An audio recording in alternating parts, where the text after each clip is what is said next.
Halo sahabat cerita. Ini Mimin cerita mau minta bantuan dari sahabat-sahabat semua untuk mendukung channel ini lebih berkembang dan sayanya lebih semangat dalam mengupload cerita novel. Mohon bantuan untuk subscribe channel ini dengan menekan tombol subscribe warna merah. Dan jangan lupa untuk menekan tombol like atau jempol, dan juga hidupkan tanda lonceng untuk mendapatkan notifikasi terbaru tentang upload cerita novel terbaru. Dan jika memang bermanfaat, silahkan share ke sahabat yang lain. Terima kasih dan selamat menonton cerita selanjutnya. Air Hujan, karya autor Neneng Susanti, episode ke-159. Selamat mendengarkan. Maafin papa ya kak. Reza tersenyum ke arah si sulung yang hampir menghabiskan makanannya. Cukup hujan yang sakit, jangan sampai air yang seharusnya ada menemani pun ikut terganggu kesehatannya. Anak tampannya itu harus siap pasang badan untuk istrinya dalam hal apapun itu. Udah pah, kenyang. Air menggeser piringnya sedikit ke tengah, lalu menenggak minumannya sampai setengah gelas. Udah kuat kan sekarang menghadapi mertua? Ledek Reza sambil terkekeh. Aku kuat buat hujan, bukan buat bunda. Elak air yang tak terima saat papanya mulai menggoda. Dua pria tampan beda generasi itu bergegas bangun dari duduk, berjalan santai menuju lift yang akan membawa mereka menuju lantai kamar perawatan hujan. Pintu kotak besi itu terbuka lebar, keduanya keluar secara bersamaan dengan Reza, merangkul bau anak kesayangannya. Selamat pagi tuan, sapa dua penjaga yang bertugas depan pintu. Pagi juga, jawab Reza tapi tidak dengan air. Tuan muda mereka hanya mengangguk kecil sambil tersenyum simpul. Tak peduli seberapa berat beban dan hatinya, ia harus tetap ramah pada orang-orang yang menyapa. Reza membuka pintu dengan sangat pelan, takut jika menantu pertamanya itu terbangun atau mungkin terganggu. Air yang mengekor di belakang Reza belum berani menampakkan batang hidungnya di hadapan sang mertua. Ana, sapa Reza pada wanita yang duduk di sisi ranjang hujan. Bang, jawabnya sambil menghapus air mata yang membasahi wajahnya. Lama gak ketemuan, apa kabar? Tanya Reza basa-basi. Apa menurut abang, Ana akan baik-baik saja? Wanita berkacamata itu balik bertanya. Reza menarik tangan air agar bisa berhadapan dengan Ana. Ia ingin melihat reaksi Ana terhadap putranya saat meminta maaf. Abang akan melakukan yang terbaik untuk Hujan. Abang sudah menghubungi tim dokter agar Hujan cepat pulih dari rasa traumanya. Ucap Reza memberi pengertian. Air kembali menumpahkan tangisnya saat melihat pemilik hatinya itu menitikkan puliran cairan bening, sedangkan sorot matanya kosong menatap langit-langit kamar perawatan. Sembuh ya, sayangnya kakak. Ana menghela napas dalam-dalam. Ia yang tak pernah bisa berkutik di hadapan Reza, tak mampu berkata apa-apa. Reza melirik ke arah si sulung yang sangat fokus menatap istrinya yang terbaring. Bisa kita bicara di sofa? Pinta Reza pada Ana. Ia ingin putranya bisa leluasa di sisi Hujan yang seharusnya memang membutuhkan air sebagai suami. Iya bang, saut Ana. Ia lalu bangun dari duduknya, berjalan di belakang Reza yang sudah lebih dulu beranjak ke sofa. Namun sebelumnya, ia sudah memberikan kode lewat sorot matanya pada air agar menggantikan Ana duduk di sisi Hujan. Ia ingin memberikan sedikit kesempatan untuk keduanya bersama. Sebelumnya abang minta maaf dengan yang sudah terjadi pada Hujan, karena Hujan menjadi tanggung jawab kami, ucap Reza penuh sesal. Aku tak habis pikir, kenapa ini bisa terjadi?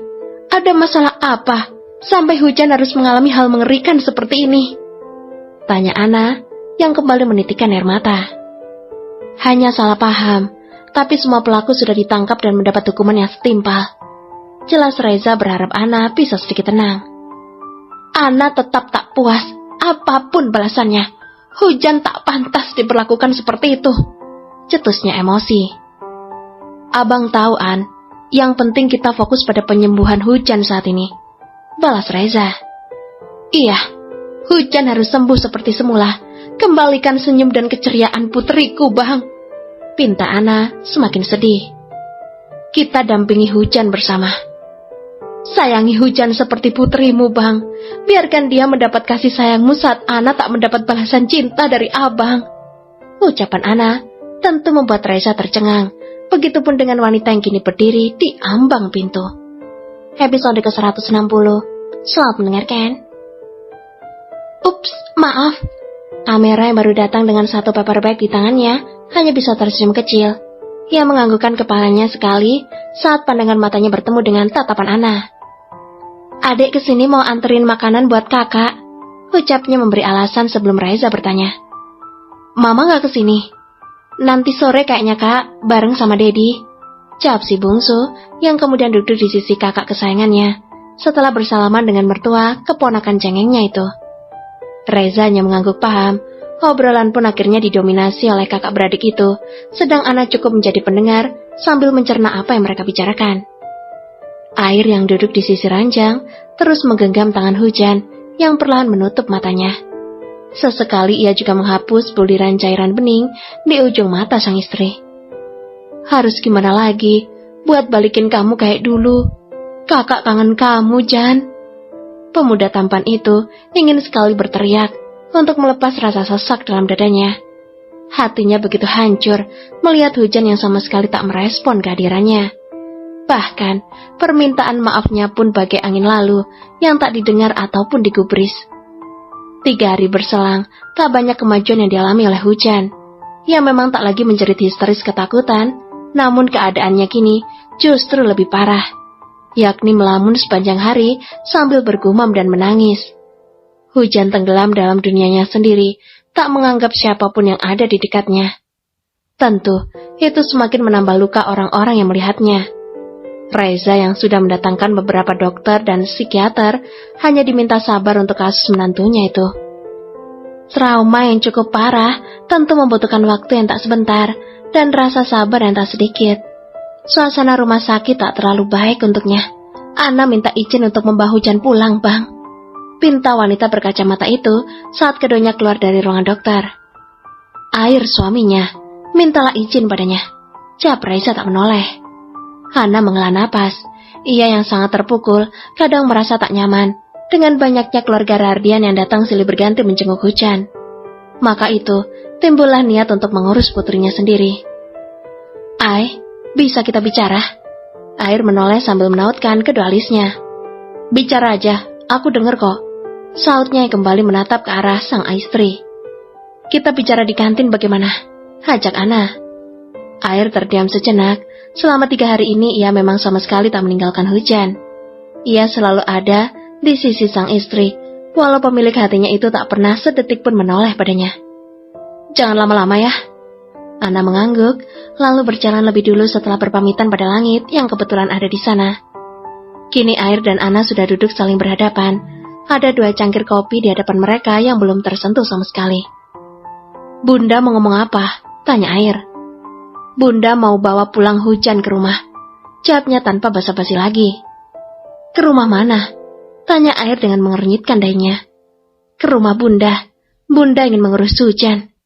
Air bangkit dari duduknya, langsung meninggalkan Ana tanpa bicara apapun lagi. Ia geram bercampur sesak dengan permintaan wanita berkacamata itu. Aku gak mau ditinggalin kamu.